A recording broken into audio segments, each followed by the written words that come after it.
Hello guys, स्वागत है आपका सिटीजन सी चैनल पर। और आज आप देखने वाले हो much awaited movie Halloween ends का ब्रेकडाउन, जिसके डायरेक्टर हैं डेविड गॉर्डन ग्रीन, जो कि इससे पहले दो के भी थे।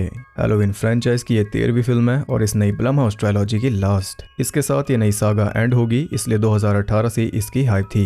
इतनी बड़ी लेगेसी को कैसे एंड किया गया है, चलिए आपको बताता हूँ। और आखिर में मैं अपने विचार भी रखूंगा, साथ में कुछ इंटरेस्टिंग फैक्ट्स भी। अगर आप इस फ्रेंचाइज से परिचित नहीं हो तो मैंने पूरी फ्रेंचाइज को डिटेल में कवर किया है। पूरी प्लेलिस्ट देखोगे तो खुद भी इसके लिए एक्साइटेड हो जाओगे। फिलहाल बता दूं कि इस फ्रेंचाइज का हॉरर लेजेंड है माइकल मायर्स। उसके बिना ये फ्रेंचाइज कुछ नहीं। तो ज्यादा देर ना करते हुए जल्दी से स्टोरी स्टार्ट करते हैं।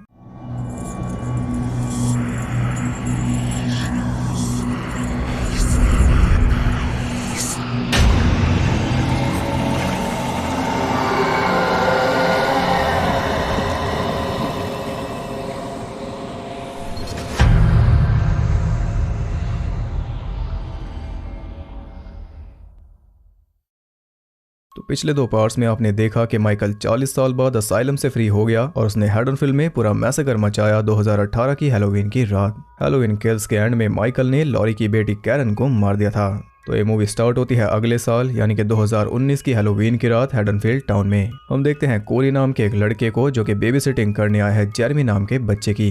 जाने से पहले उसकी मॉम कोरी को बता देती है कि पिछली हैलोवीन पर जो कुछ हुआ था, जेरेमी उससे काफी डरता है, तो थोड़ा ध्यान रखना। कोरी उसकी बात अच्छे से समझ गया था, इतने अच्छे से कि उनके जाने के बाद वो जेरेमी के साथ बैठकर देख रहा था जॉन कारपेंटर की द थिंग। और जॉन कारपेंटर हैलोवीन फ्रेंचाइज के भी क्रिएटर हैं। अब जेरेमी उसे माइकल के नाम से डरा रहा था, क्योंकि माइकल और बेबी सिटर्स का इतिहास थोड़ा पुराना है। इससे कोरी थोड़ा नर्वस हो गया। वो किचन में जाता है, जहाँ बियर के बजाय वो चूज करता है चॉकलेट मिल्क। वो थोड़ा ब्रेड भी काट रहा था कि तभी कोई शोर हुआ, इसलिए वो वापस चला गया। और वापस जाकर वो देखता है कि लैम्प गिरा हुआ था और जेरेमी गायब था। साथ ही दरवाजा भी खुला था। अब वो अंदर बाहर हर जगह जेरेमी को ढूंढता है, लेकिन वो उसे नहीं मिलता। ऐसे वो फिर से किचन तक आया और हम देखते हैं कि चाकू वहां से गायब था। तभी अचानक ऊपर से जेरेमी के चिल्लाने की आवाजें आने लगी, इसलिए कोरी ऊपर चल दिया और सीढ़ियों पर ही उसे वो चाकू भी मिल गया। चाकू लेकर वो एटिक में पहुंच जाता है और तभी जेरेमी ने बाहर से दरवाजा लॉक कर दिया।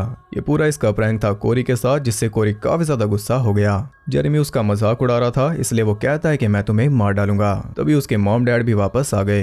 इतने में कोरी ने लात मारकर दरवाजा खोल दिया और वो सीधा लगा जेरेमी के मुंह पर, जिससे वो जा गिरा नीचे और हड्डी पसली टूटने से उसकी मौके पर ही मौत हो गई उसके पेरेंट्स के सामने। ऊपर खड़ा था कोरी, जिसके हाथ में चाकू था। अब ये इसके साथ जिंदगी भर का प्रैंक हो गया। ये था मूवी का इंट्रो और ये बहुत ज्यादा शॉकिंग है। लग रहा है कि हैलोवीन नहीं बल्कि स्क्रीम है। इसके बाद हम आ जाते हैं प्रेजेंट में और लॉरी हमें याद दिलाती है कि पहली हैलोवीन से लेकर अब तक क्या क्या हुआ, यानी कि 1978 से 2022 तक। और ये सब देखकर हमें एहसास होता है कि फ्रेंचाइज लॉरी और माइकल से ही शुरू हुई थी और अब ये खत्म भी होगी इन्हीं के साथ। हम ये भी जान पाते हैं कि 4 साल पहले, यानी कि हैलोवीन किल्स के टाइम पर माइकल कैरन को मारकर गायब हो गया था और उसके बाद से उसका कोई पता नहीं चला। उसके घर को भी तोड़ दिया गया, लेकिन लोग उसे भूले नहीं। उस रात की दहशत सबके दिलों में मौजूद है। इसलिए उसके 1 साल बाद, यानी कि 2019 की हैलोवीन को कई लोग सिर्फ डर की वजह से मारे गए, जैसे कि जेरेमी। साथ ही और भी कई बॉडीज मिली थी उस रात और सभी डर के मारे ही मरे थे कि माइकल वापस आ जाएगा। अब लॉरी इस डर का शिकार नहीं थी, इसलिए उसने एक नया घर लिया और अब वो उसी घर में रहती है अपनी ग्रैंड डॉटर एलिसन के साथ, जो कि अब एक नर्स है। और अब लॉरी लिख रही है अपनी आप बीती, यानी कि अपना मेमोयर। ये दोनों एक नॉर्मल लाइफ जीने में लगे हैं, जो कि हमने लॉरी को जीते नहीं देखा। यार हम कोरी को भी देख पाते हैं, जिसे जेरेमी की मौत के केस में निर्दोष पाया गया था, लेकिन पूरा टाउन इसे दोषी मानता है। अब ये काम करता है अपने स्टेप डैड रोनाल्ड के गैरेज कम स्क्रैप यार्ड में और ये डेली लेट आता है, क्योंकि इसके पास वही पुरानी साइकिल है। तंग आकर उसके डैड ने उसे एक पुरानी बाइक चलाने के लिए दे दी, ताकि कल से ये लेट ना हो, और इससे वो भी काफी खुश हुआ। उधर एलिसन काम पर जा रही थी, तभी डग नाम के एक पुलिस वाले ने उसे रोक लिया, क्योंकि एलिसन की कार को मरम्मत की जरूरत है। और हम जान पाते हैं कि ये पहले डग को डेट कर रही थी, जो कि ऑलमोस्ट इसके डैड की एज का है। उसी ब्रिज के नीचे हम देखते हैं एक होमलेस आदमी को, और वहीं पर था एक सुअर। वो आदमी गैस स्टेशन पर जाकर थोड़ा सामान जमा कर रहा था, तभी वहां पर आ जाता है कोरी और वो लेने आया था चॉकलेट मिल्क। उसे पीते हुए वो जा ही रहा था कि तभी टेरी नाम के एक बुली ने उसे रोक लिया। उसका पूरा ग्रुप था, जिसमें है बिली, स्टेसी और मार्गो। वो चाहते थे कि कोरी उन्हें बियर ला कर दे दे, क्योंकि इनकी एज अभी कम है, ये तो ला नहीं सकते। लेकिन कोरी ने साफ मना कर दिया, इसलिए वो उतर आए इंसल्ट पर। वो बोल रहे थे कि बच्चे को मार सकता है, लेकिन बियर नहीं ला सकता। ये सब सुनकर गुस्से में उसने कांच की बोतल अपने हाथ में भींच कर फोड़ दी, जिससे टेरी के कपड़े खराब हुए। इसलिए उसने कोरी को पीछे धकेल दिया, जिससे और ज्यादा कांच घुस गया उसके हाथ में। लेकिन वो अब भी नहीं रुक रहे थे कि तभी वहां आ गई लॉरी। वो सब लॉरी का भी मजाक बना रहे थे क्योंकि इस टाउन में यही दोनों सबसे फेमस हैं। एक वो बेबीसिटर है जो मर्डरर से बची थी और एक वो बेबीसिटर है जिसने मर्डर किया था। उसे भी इंसल्ट करके वो सभी स्टोर में चले गए। तब लॉरी ने कोरी को चाकू दिया जिससे टैरी की कार का टायर पंचर करके वो लॉरी के साथ चल दिया। वो उसे लेकर पहुंच गई एलिसन के पास हेडनफील्ड मेमोरियल हॉस्पिटल में, जिसे हमने बहुत ज्यादा देखा था हैलोवीन किल्स में। वहां पर हम एलिसन की कलीग डेबरा को भी देख पाते हैं जिसका नाम रेफरेंस है इस फ्रेंचाइज की को क्रिएटर डेबरा हिल का। अब एलिसन को पहली नजर में ही कोरी पसंद आ गया। डॉक्टर मैथ्यूस उसका हाथ चेक कर रहा था और वो कुछ ज्यादा ही अब्यूसिव था एलिसन के साथ। कोरी को ये पसंद नहीं आता तो वो एलिसन को बोल देता है, लेकिन वो कहती है कि प्रमोशन के लिए ये सहना पड़ेगा। ऐसे ही बातचीत में कोरी बताता है कि वो मैकेनिक है और एलिसन को अपनी कार फिक्स करानी थी, इसलिए बात और आगे बढ़ गई। घर जाकर एलिसन लॉरी से कहती है कि आपने जानबूझकर कोरी को मुझसे मिलाया, जो कि इसने किया भी ताकि एलिसन अपनी लाइफ में आगे बढ़ सके। यहाँ पर हम लिंडसी को भी देख पाते हैं जो कि पिछले पार्ट में बच गई थी। उधर कोरी की माँ जोआन उसे सुना रही थी और वो चुपचाप बात कर रहा था एलिसन से। लॉरी के कहने पर एलिसन ने इसे कॉस्ट्यूम पार्टी में इन्वाइट कर लिया। अगले दिन वो कार लेकर उसके गैरेज में पहुंच जाती है जहां वो उसे बाइक चलाना सिखा रहा था कि तभी वहां आ गया टैरी अपने डैड और उनकी कार के साथ। फ्लैट टायर में ही इसने गाड़ी पेल के रखी, इसलिए नुकसान ज्यादा हो गया। इधर सुपरमार्केट में लॉरी की मुलाकात होती है डेप्यूटी हॉकिंस से और वहां लॉरी कुछ ज्यादा ही शर्मा रही थी। ये भी हमने पहली बार देखा। हंसते खेलते वो बाहर आती है कि तभी एक लेडी उसे कोसने लगी क्योंकि माइकल ने इसकी बहन को अधमरा कर दिया। ये वही लेडी है जो अपने हस्बैंड के साथ माइकल के घर में रह रही थी। हस्बैंड इसका नहीं बच पाया और इस सबका दोषी ये मानते हैं लॉरी को क्योंकि इसने माइकल को प्रोवोक किया टाउन वालों के हिसाब से। तो जो हाल इस टाउन में कोरी का है कुछ वैसे ही है लॉरी का। फिर रात में एलिसन और कोरी उस पार्टी में जा रहे थे और इस पूरी मूवी में हम सुन पाते हैं एक आरजे को जिसका नाम है विले द किड। पूरा दिन ये सिर्फ बात करता है माइकल मायर्स के बारे में। ये चाहता ही नहीं कि टाउन उसे भूले। एलिसन ने चैनल चेंज किया क्योंकि आप जानते हो कि माइकल ने एक ही रात में इसके मॉम डैड और बॉयफ्रेंड को मार दिया था।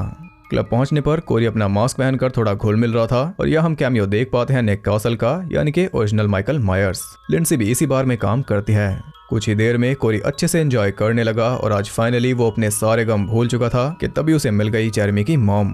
वो उसके ऊपर चढ़ जाती है कि मेरे बच्चे को मारकर यहाँ नाच रहा है। तब लिंडसी ने उसे संभाला और इतने में कोरी वहां से निकल गया। एलिसन उसके पीछे जाती है तो वो उससे लड़कर वहां से चल देता है और बदकिस्मती से आगे उसे मिल जाता है टैरी ग्रुप। इस बार टैरी ने उसे ब्रिज से नीचे फेंक दिया और वो कह रहा था कि मैंने नहीं फेंका बल्कि वो खुद गिरा जैसे गिरा था जेरेमी। उन्हें लगा कि वो मर गया इसलिए सभी वहां से निकल गए। तभी कोई कोरी को खींच कर ले गया सुअर में और उस होमलेस आदमी ने भी ये देख लिया। कोरी को होश आता है तो वहाँ ढेर सारे चूहे घूम रहे थे। उठकर भटकने लगा तभी उसे पकड़ लिया माइकल ने और अब जाकर फिल्म के 40 मिनट पूरे होने के बाद हम माइकल की झलक देख पाए। 4 साल से ये यहीं पर छुप कर रह रहा था और ये खा रहा होगा चूहों को क्योंकि ये हमने पहले भी देखा था हैलोवीन रिजरेक्शन में। माइकल उसे घूर रहा था और वो भी खो चुका था माइकल की आंखों में। माइकल की आंखों के बारे में डॉक्टर लूमिस ने बताया था कि वो शैतान की आंखें हैं, एकदम डार्क। अचानक माइकल ने उसे छोड़ दिया और वो जल्दी से बाहर निकल गया जबकि माइकल किसी को जाने नहीं देता। यही बात वो होमलेस आदमी कह रहा था और उसने चाकू भी निकाल लिया। वो कोरी को वापस अंदर भेज रहा था माइकल का मास्क लाने के लिए, लेकिन यहाँ कोरी ने उल्टा उसे स्टैब करके मार डाला। माइकल की आंखों में झांकते ही इसने पहला मर्डर भी कर दिया। तो असल में हुआ क्या? लोगों का बर्ताव देखकर और उनकी गालियां सुन सुनकर इसके अंदर जो अंधकार पैदा हुआ था वो ट्रिगर हो गया माइकल की आंखों में देखते ही, क्योंकि वो प्योर इविल है और अब इसका अंधकार धीरे धीरे बढ़ेगा। इस मूवी का थीम यही है कि इविल कंटेजियस है, वो फैल सकता है। अगले दिन वो पहुंच जाता है एलिसन के घर और यहाँ रिक्रिएट होता है ओरिजिनल मूवी का फेमस सीन जिसमें लॉरी विंडो से बाहर देखती है तो वहां से दिखता है माइकल। बस फर्क इतना है कि यहाँ पर इसे दिख रहा है कोरी, यानी कि नया इविल। उसकी आंखों में देखकर लॉरी भी डर गई थी। अब इसे ये पहले वाला कोरी नहीं लग रहा।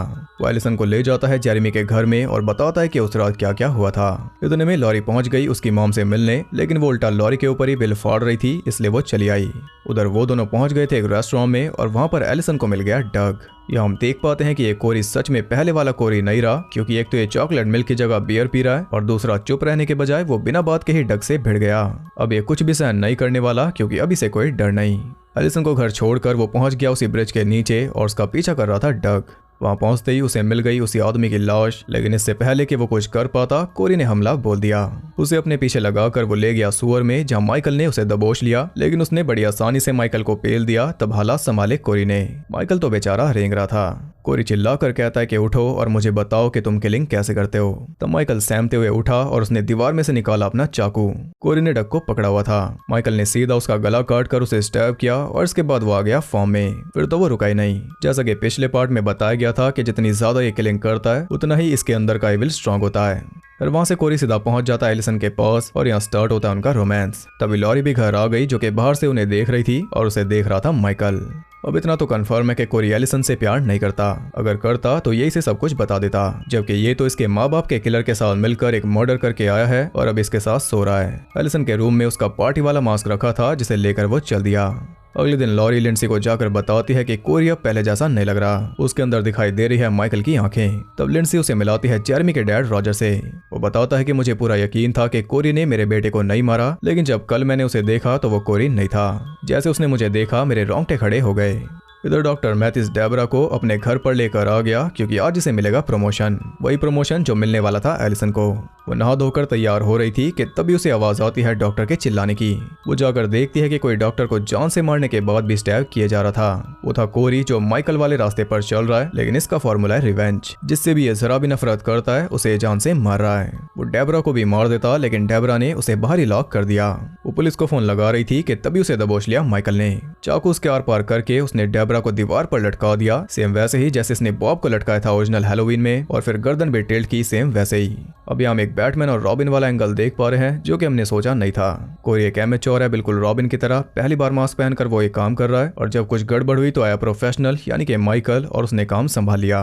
खैर इसके बाद कोरी जाकर एलिसन के साथ बैठ गया रेडियो स्टेशन की छत पर। वो एलिसन को राजी कर रहा था टाउन छोड़कर उसके साथ चलने के लिए, और वहां उसका सामना हो गया आरजे विली से, वही माइकल का दीवाना। उसने बेइज्जती करके दोनों को भगा दिया और अब तो एलिसन भी राजी हो गई यहाँ से निकलने के लिए, और ये सब देख रही थी लॉरी। यही बात वो घर जाकर बताता है तो उसकी मॉम उसे चांटा मार देती है, जबकि डैड को कोई प्रॉब्लम नहीं थी। खैर अब आ गया हैलोवीन का दिन। मॉम ने घर से निकाल दिया, इसलिए कोरी सो रहा था जेरेमी के घर में, और वहाँ उसके जागने का वेट कर रही थी लॉरी।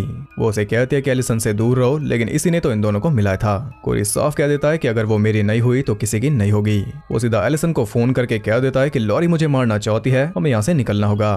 खुद वो पहुंच गया माइकल के पास और उससे लड़ भिड़ के वो उसका मास्क छीनकर भाग निकला, लेकिन माइकल फिर से उड़ गया अपने ओजी स्टाइल में। आज फिर से हैलोवीन की रात को ही ये बाहर निकलेगा।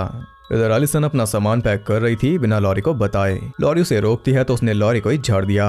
अब जाने से पहले कोरी को कई काम निपटाने थे, या फिर कहूं के लोग। सबसे पहले उसने पीछे लगा लिया टेरी ग्रुप को और उन्हें लेकर वो पहुंच गया अपने स्क्रैप यार्ड में, जहां उसका डैड टीवी देखने में बिजी था। वो उसकी बाइक को नुकसान पहुंचा रहे थे और इतने में उसने बिली को नुकसान पहुंचा दिया, उसकी आंख फोड़कर उसे मार डाला। इसके बाद वो ट्रक लेकर उनके पीछे लग गया और ट्रक की चपेट में आ गई मार्गो, लेकिन वो अब भी जिंदा थी। इसके बाद एक पाइप रिन से उसने स्टेसी को भी मार डाला। इतने में टेरी उसके डैड से हेल्प मांगता है तो उसने एक गन टेरी को दी और एक खुद लेकर वो बाहर आ गया। वो मार्गो को बचा रहा था, तभी माइकल मार्स कॉस्ट्यूम में वो देखता है अपने बेटे को। इससे पहले कि वो कुछ समझता, टेरी ने कोरी के ऊपर गोली चला दी और कोरी को बचाने के लिए वो गोली खा ली उसके डैड ने। या मार्गो को बचाने के चक्कर में टेरी भी मारा गया और इसकी डेथ इस मूवी की सबसे ज्यादा ब्रूटल डेथ है। इसके बाद उसने मार्गो को भी मार दिया उसका फेस क्रश करके, जबकि वो इसके साथ हमेशा नाइस थी। यहाँ से निकलकर वो सीधा पहुंचा अपने घर, जहाँ ओजी स्टाइल में उसने एक चाकू निकाला और अपनी मॉम को भी मार दिया। इसके बाद वो पहुंचा आरजे के पास, जहाँ पहले उसने मारा असिस्टेंट को। इसके बाद लाइव ही विली का बुरा हाल करके उसकी जीभ काट दी। इधर एलिसन रेस्टोरेंट में उसका वेट कर रही थी और लॉरी का फोन वो उठा नहीं रही। यहाँ हम लॉरी की सहेलियों का फोटो भी देख पाते हैं, जिसमें है लिंडा और एनी। वहां से निकलकर एलिसन कोरी के घर गई, जहां उसे कोई रिस्पॉन्स नहीं मिलता क्योंकि जॉन तो डेड थी। दरवाजा कौन खोलता? उसका भूत। अब कोई बात नहीं बनी, इसलिए लॉरी ने अपनी गन निकाल ली, किसी को मारने के लिए नहीं बल्कि सुसाइड करने के लिए। उसने पुलिस को फोन करके सुसाइड रिपोर्ट भी कर दिया। इसके बाद उसने गोली चला दी और चीथड़े सारे दीवार पर चिपक गए। तभी कोरी वहां आ गया, लेकिन वो चीथड़े थे पंपकिन के। ये वो लॉरी नहीं है जो सुसाइड करे। उसने कोरी को बाहर देख लिया था, इसलिए इसे फंसाने के लिए ये सब तरकीब रची। वो सीधा ही उसे 2 बार शूट करती है और वो जाकर गिरता है नीचे। इसके बाद वो खुद ही गन खाली कर देती है क्योंकि वो इसे मारना नहीं चाहती, लेकिन कोरी ने फिर से चाकू उठा लिया और तभी एलिसन वहां आ गई। यहाँ वो कहता है कि अगर वो मेरी नहीं होगी, बस ये कहकर उसने चाकू अपने ही गले में घुसा लिया। लॉरी जल्दी से चाकू बाहर निकाल लेती है और तभी एलिसन अंदर आ गई। उसे लगा कि लॉरी ने कोरी को मार दिया, जैसा कि कोरी बता भी रहा था। तो यहाँ लॉरी बिल्कुल वैसे ही फंस गई जैसे फंसा था कोरी। अब ये डम लड़की इतना दिमाग नहीं लगा रही कि मेरे साथ भागने के बजाय ये कोरी माइकल के मास्क और कॉस्ट्यूम के साथ यहाँ पर क्या कर रहा था। इसे तो बस टूटा दिल लेकर यहाँ से निकलना है, और वो निकल भी गई। इतने में लॉरी ने ध्यान दिया कि कोई उसके घर में घुस आया बैक डोर से, और वो है इसका पुराना दुश्मन माइकल। अपना मास्क उठाने के बाद वो अपना चाकू लेकर जा रहा था कि तभी कोरी ने उसे पकड़ लिया। अब यहाँ माइकल उसे बताता है कि गुरु कौन है और चेला कौन, सीधा उसकी गर्दन तोड़कर बनाओ रॉबिन। इधर एलिसन को हॉकिंस बता देता है कि लॉरी ने सुसाइड रिपोर्ट किया। ये सुनकर वो भी वापस चल दी। उधर लॉरी छुपी हुई थी ओरिजिनल की तरह और कपड़े भी इनके वही हैं। माइकल उसे ढूंढ रहा था, लेकिन इस बार वो खुद ही अटैक कर देती है और यहाँ शुरू होती है आपसी लड़ाई, इस फ्रेंचाइज के मेन कैरेक्टर्स की फाइनल बैटल। माइकल बिल्कुल भी सॉल्व नहीं जा रहा था और ना ही लॉरी। उसने लॉरी का हाथ श्रेडर में डाल ही दिया था कि तभी वो फ्री हो गई और उसके हाथ लग गई निटिंग नीडल, जिससे उसने माइकल को पहले भी जख्मी किया था ओरिजिनल में, लेकिन इस बार माइकल ने वो नीडल उसी के कान में घुसा दी। तब लॉरी ने चाकू से उसका हाथ टेबल पर पिन कर दिया। इसके बाद उसे स्टैब किया छाती में, लेकिन वो फिर भी उड़ गया। तब दूसरे हाथ में चाकू घुसाकर एक पेन की मदद से उसने दूसरे हाथ को भी पिन कर डाला। ऊपर से फ्रिज भी उसके पैर पर गिरा दिया ताकि वो हिल ना सके, और इस बार तो ये फंस गया। लॉरी ने उसे फिर से स्टैब किया और इसके बाद बारी थी फेस रिवील की। मास्क हटाकर उसने माइकल का गला भी काट दिया, लेकिन वो तब भी नहीं रुका। अपना हाथ चीरकर उसने फ्री किया और सीधा ही लॉरी का गला दबोच लिया। मरेंगे तो दोनों साथ, और ये बात लॉरी को भी मंजूर थी। यहाँ हमें दिखाया जाता है कि कैसे ये एपिक फ्रेंचाइज इन्हीं दोनों से स्टार्ट हुई थी और अब इन्हीं दोनों के साथ एंड हो जाएगी। ये सच में काफी लंबा सफर रहा, लेकिन लॉरी के लिए यह भी चलेगा क्योंकि माइकल का हाथ तोड़कर एलिसन ने उसे बचा लिया। लॉरी ने माइकल के हाथ पर एक और कट मारा और यहाँ ब्लड लॉस की वजह से माइकल मारा गया। इसके बाद पुलिस वहां पर आई और तब तक माइकल बेजान पड़ा था। वो सब उसे कार के ऊपर बांध लेते हैं क्योंकि अभी इसकी बॉडी को घुमाएंगे पूरे टाउन में ताकि इसकी सारी दहशत खत्म हो जाए। तभी शेरिफ बार्कर भी वहां आ जाता है और वो भी सहमत था। धीरे धीरे इस रैली में पूरा टाउन शामिल हो गया। टाउन के बुगीमैन का अंत हो चुका था। उसके सभी विक्टिम्स और विक्टिम्स के जानने वाले उसकी लाश देख रहे थे, चाहे वो वही अधमरी लेडी हो या फिर 2018 वाली हैलोवीन का जूलियन। उसकी बॉडी को स्क्रैप यार्ड में ले जाकर लॉरी सबके सामने उसे श्रेडर में डाल देती है और कुछ इस तरह माइकल मायर्स मारा गया। जी हाँ, आपको शायद यकीन नहीं हो रहा होगा क्योंकि आदत है नहीं, लेकिन माइकल का सच में अंत हो गया। उसकी बॉडी क्रश हो गई। अब वो हमेशा की तरह वापस नहीं आएगा। माइकल को इस टाउन की जड़ों से निकाल दिया गया। एलिसन टाउन छोड़कर चली गई और लॉरी अब भी यहीं पर अपनी बुक पर लगी है। साथ ही वो हॉकिंस के साथ भी टाइम स्पेंड कर रही है। इसी के साथ ये मूवी एंड हो गई। तो बिना बायस हुए मैंने पूरी मूवी आपके सामने ब्रेक डाउन कर दी। अब बारी है मेरे रिव्यू की। मुझे ये मूवी कैसी लगी? एज अ फैन मैं बस यही बोल सकता हूँ कि ये मूवी एकदम घटिया है। बोलने के लिए इतना कुछ है, लेकिन क्या क्या बोलूँ ये समझ नहीं आ रहा। सोचा हमने क्या था और हमें मिला क्या। अगर ये कोई स्टैंड अलोन मूवी होती तो चल जाती, लेकिन ये एक ट्रायलॉजी का पार्ट है और वो भी फिनाले। शायद मेकर्स ये बात समझे नहीं। सीधी सी बात यह है कि ये मूवी हैलोवीन एंड्स नहीं थी। हैलोवीन एंड्स थे सिर्फ इसके आखिरी 15 मिनट, जिसमें लॉरी और माइकल आमने सामने आए। उसके अलावा पूरी मूवी का कोई मतलब नहीं बनता। कोरी से हमें क्या मतलब? अचानक वो कहां से आ गया इस सागा में? मैं इस मूवी से जरा भी सेटिस्फाई नहीं हूँ। इसलिए नहीं कि इन्होंने माइकल को मार दिया, बल्कि इसलिए कि इस तरह कोई ट्रायलॉजी एंड नहीं होती। ये इन्होंने सोचा भी कैसे? पहली दो मूवीज को एक ही रास्ते पर चलाकर आखिरी को आप अलग रास्ते पर कैसे डाल सकते हो? अगर इन्हें यही एंड देना था तो 2018 में क्यों नहीं दिया? उसके एंड में लॉरी माइकल को ऐसे ही मार देती तो मैं अच्छे से सेटिस्फाई हो जाता। बात यह है कि 3 मूवीज का मतलब क्या था? फर्स्ट अच्छी थी, सेकंड में हमने सोचा कि चलो थर्ड मूवी के लिए ब्रिज बनेगी, लेकिन थर्ड मूवी तो उस रास्ते पर है ही नहीं। एक भी चीज ट्रैक पर है नहीं। मैं क्या क्या बताऊं। अब इसकी वजह से पहली 2 मूवीज भी एकदम इनवैलिड हैं। सबसे पहले तो जो कैरेक्टर्स बिल्डअप किए गए थे 2 मूवीज में, वो इसमें यूज हुए ही नहीं। लिंडसी का कोई रोल नहीं, ऑफिसर हॉकिंस का कोई रोल नहीं, और शेरिफ बार्कर आया मूवी खत्म होने पर। तो इन्हें बिल्डअप किया ही क्यों जब एक नया कैरेक्टर कोरी घुसाना था, और घुसाया भी, उसे बिल्डअप भी किया, लेकिन इसी मूवी में मार भी दिया। कोई सेंस बनाओ भाई सबकी। ये तो फिर भी सैड कैरेक्टर्स थे। एलिसन जैसे कैरेक्टर को भी नहीं छोड़ा, जिसे इतना ज्यादा स्ट्रॉन्ग बनाया गया 2 मूवीज में। इसमें वो कोरी को देखते लट्टू हो गई और फिर तो एकदम ही अंधी हो गई प्यार में, जबकि इस पार्ट में उसे बदला लेना चाहिए था अपने मॉम डैड की मौत का। उसे भी साइड में फेंक दिया। लेकिन सबसे बड़ी गलती जो की गई है वो है माइकल को साइड में फेंकना। इसमें माइकल को साइड कैरेक्टर दिखाया गया, बल्कि उससे भी बदतर। उसी के नाम पे मूवी भी की, उसी के नाम पे सागा खड़ी की, लेकिन उसे दिखाया नहीं, और जब दिखाया तो ऐसा जैसे भीगी बिल्ली।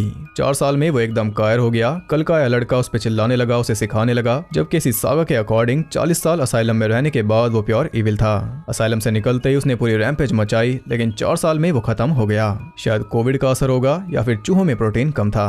ऊपर से उसे एक पार्टनर भी दे दिया। भला ये बैटमैन रॉबिन एंगल किसे चाहिए था? सबसे बड़ा धोखा फैंस के साथ हुआ, क्योंकि इसे प्रमोट किया गया ये बोलकर कि ये लॉरी की फाइनल फिल्म होगी। सब रो रो के जेमी ली कर्टिस को विदाई दे रहे थे क्योंकि ये उनकी आखिरी हैलोवीन फिल्म है, लेकिन जब ये उनकी आखिरी फिल्म है तो इसे माइकल की आखिरी क्यों बनाया?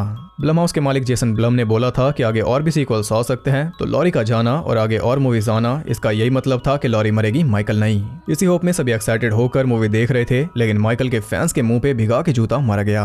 एंड में जब दोनों एक साथ मर रहे थे तब भी हमें सुकून था कि चलो अच्छे से सब एंड हो जाएगा, लेकिन लेकिन नहीं, लॉरी को बचाकर माइकल को मार दिया। जबकि ये फ्रेंचाइज चलती है सिर्फ माइकल की वजह से, और अगर नहीं चलती तो पहली 2 मूवीज में क्यों इतना बीस बना के दिखाया गया माइकल को। हैलोवीन किल्स तो पूरी तरह उसी पे फोकस थी, और वो सिर्फ इसलिए ताकि एंड करते टाइम आखिरी के 15 मिनट उसे दिखा दें, वो भी सिर्फ मारने के लिए। फैंस खुश हो जाएंगे, लेकिन फिर बाकी मूवी का क्या करें? कैरेक्टर्स और बहुत हैं, उनका कुछ ट्रॉमा वगैरह दिखा देंगे। अरे नहीं यार, एक मस्त आइडिया है, एक रैंडम कैरेक्टर डालते हैं, पूरी मूवी उसी पे फोकस करेंगे और फिर उसे मार देंगे। ऐसे ही तो एंड होती है ट्रायलॉजी। इसके ऊपर मैं जितना बोलूं उतना कम है। हालांकि लॉरी के लिए इस फ्रेंचाइज की बेस्ट मूवी रही, लेकिन जो सवाल और जो पूरी स्टोरी 2 मूवीज से बिल्ड की थी वो इसमें कहीं थी नहीं। ऐसा लग रहा है कि ये कोई और फिल्म है, तीसरी फिल्म अभी आएगी जो हमें जवाब देगी। माइकल का वजूद लटका दिया था पिछले पार्ट के एंड में, वो भी क्लियर नहीं किया। लॉरी गुस्से में हॉस्पिटल से निकल रही थी, अपनी बेटी को मरा देखकर वो क्या कुछ नहीं करती, वो सब भी एकदम ही बाहर कर दिया। एलिसन फाइटर बन रही थी, उसे बना दिया लवर। इस मूवी ने इस पूरी ट्रायलॉजी को 0 कर डाला। मेरे लिए ये बहुत खास थी, लेकिन अब नहीं, पूरी तरह फैंस को धोखा दिया गया। हैलोवीन 3 में ऐसा हुआ था, लेकिन उस टाइम हम सब थे नहीं, पर ये हम सब के सामने हो रहा है। हम सब विटनेस हैं कि कैसे फैंस को धोखा दिया जाता है। और आपको बता दूं कि पहले इसकी स्टोरी ये नहीं थी, ये बैक टू बैक शूट होने वाली थी हैलोवीन किल्स के साथ, लेकिन कोविड की वजह से 1 साल का गैप हुआ और इसी भी स्टोरी बदल दी। स्टूडियो को इस फिल्म से कोई उम्मीद नहीं थी, इसलिए इसकी कोई प्रमोशन भी नहीं हुई और सीधा इसे स्ट्रीमिंग पर डाल दिया। इस फिल्म में ये मैसेज दिया गया कि माइकल मायर्स कोई नहीं, वो इविल है, और इविल कहीं से भी आ सकता है, किसी भी रूप में, माइकल से भी भयानक, जैसे कि कोरी। और आखिर में ये दिखा दिया कि इविल चाहे कितना ही पावरफुल हो, अच्छाई आखिर में जीत जाती है। और मुझे इस बात से कोई प्रॉब्लम नहीं, मैं इस एंड को भी सह लेता, माइकल को मार देते, लेकिन ऐसे नहीं। सिर्फ 15 मिनट इस मूवी में वर्थ इट है, और वो 15 मिनट सबसे पहली फिल्म में भी हो सकते थे। उससे ज्यादा अच्छा इंपैक्ट पड़ता फैंस पर। अब तो आपने सब कुछ रुइन कर डाला। और गाइस, शायद आप सब समझ नहीं रहे, लेकिन मैटर ये सीरियस है, क्योंकि ये लास्ट हैलोवीन फिल्म है। ये फ्रेंचाइज एंड हो चुकी। अब अगली फिल्म 4 साल बाद आए, 5 या फिर 10 साल बाद, ये कोई नहीं जानता। अब आएगा सीधा रीबूट, क्योंकि ये टाइमलाइन तो खत्म हो गई, और जब तक वो नहीं आता ये ट्रायलॉजी एक बुरी याद की तरह हमें चुभेगी, क्योंकि हमने इसे खुद विटनेस किया और काफी सपोर्ट किया, और हमें काफी उम्मीदें थी। इस चैनल पर ये आखिरी हैलोवीन वीडियो भी हो सकती है। अच्छे नोट पे ये एंड हुई नहीं, इस बात का बहुत दुख है। आप सब जानते हो कि मैं कब से इसके बारे में बात कर रहा हूँ, कितना ज्यादा मैंने पुश किया इन मूवीज को। अब क्या बता माइकल मायर्स को कब देख पाओ, और कब आप मेरे मुंह से हैलोवीन का नाम सुनो। इस फ्रेंचाइज को हमें अब बाय कहना होगा। और ये ब्लम हाउस ने भी बहुत बुरा किया, क्योंकि इस फ्रेंचाइज के प्रोड्यूसर मालिक अक्कड़ का एक क्लॉज है, जिसके मुताबिक माइकल मायर्स को नहीं मार सकते किसी भी मूवी में, लेकिन इन्होंने मार दिया, क्योंकि ये इनके पास आखिरी फिल्म थी। अब हैलोवीन के राइट्स वापस चले जाएंगे अक्कड़ के पास, लेकिन ब्लम हाउस ने ये सालों की एक्साइटमेंट बहुत बुरी तरह खत्म की। जितना हाइप में हैलोवीन और हैलोवीन किल्स के लिए था, उतना ही इसके लिए भी था, लेकिन मूवी देखने के बाद मेरा वीडियो बनाने का भी मन नहीं किया, इवन थंबनेल का भी नहीं, क्योंकि थंबनेल में माइकल को कैसे डालूं जब मूवी में वो है ही नहीं। खैर, इस मुद्दे पर मैं और भी बहुत कुछ बोलना चाहता हूँ, जो शायद मैं लाइव आकर बोलूं सिटीजन एक्स्ट्रा पर। टाइम मिला तो हम एक स्पॉइलर टॉक करेंगे, क्योंकि समझ लो ये आखिरी बार होगा जब हैलोवीन के बारे में हम बात करेंगे। एक इतनी बड़ी सीरीज को हमने खुद विटनेस किया है डाउनग्रेड होते।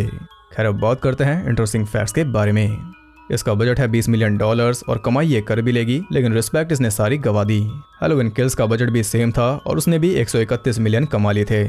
पहले ये फिल्म आनी थी 2021 में, लेकिन कोविड की वजह से पहले हैलोवीन किल्स से 1 साल डिले हुई, फिर ये। और पहले इसकी कहानी ये नहीं थी, इस गैप के चलते स्टोरी में चेंजेस किए गए और ये 4 साल का टाइम जंप डाला गया, यानी कि बेसिकली पूरी मूवी। और यही बात डिसअपॉइंटिंग है कि पहले ये मूवी ऐसी नहीं थी, छेड़छाड़ करने की क्या जरूरत थी। 2018 वाली हैलोवीन रिलीज हुई थी ओरिजिनल के 40 साल बाद, हैलोवीन किल्स हैलोवीन 2 के 40 साल बाद रिलीज हुई, और ये हैलोवीन 3 के 40 साल बाद रिलीज हुई, और इसका फेट भी वही है। इसने क्लियरली उसे एक होमेज दिया और उसी की राह पर यह चली, लेकिन इसकी सराहना मैं नहीं करता।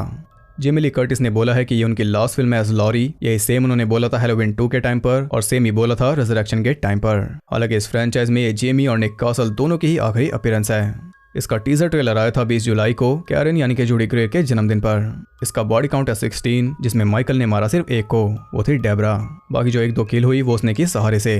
तो आप यकीन करो कि एक हैलोवीन मूवी जिसमें माइकल की सिर्फ 1 ही किल थी, अब बताओ इसे डिसअपॉइंट कैसे ना हो। खैर, ये थे इंटरेस्टिंग फैक्ट्स। आई होप आपको पसंद आए होंगे। अगर आपको ये वीडियो पसंद आई तो इसे लाइक कर देना, और मैंने अपने विचार आपको बता दिए, अब आपकी बारी। 2 साल से हम सभी इसमें शामिल रहे, इसलिए आप भी अपनी राय जरूर बताना क्या मूवी ने कोई भी जस्टिस की किसी के साथ। आप अपना व्यू जरूर रखना कि आपको ये मूवी कैसी लगी। ऐसी और इंटरेस्टिंग वीडियोस देखते रहने के लिए चैनल को सब्सक्राइब करके बेल नोटिफिकेशन कॉल पर सेट कर लो, ताकि नोटिफिकेशन आपके साथ स्कैम ना करे। और ज़्यादा कनेक्टेड रहने के लिए आप मुझे इंस्टाग्राम पर फॉलो कर सकते हो, वहाँ आपको बहुत कुछ जानने के लिए मिल जाएगा, और साथ ही बाकी जगहों पर भी जिनके लिंक्स आपको नीचे मिल जाएंगे। और सिटीजन एक्स्ट्रा को भी सब्सक्राइब कर लो, क्योंकि अगर आपकी डिमांड हुई तो वहाँ पर हम स्पॉइलर टॉक करेंगे लाइव। तो मैं मिलता हूँ आपसे अगली वीडियो में, तब तक के लिए सबको बाय।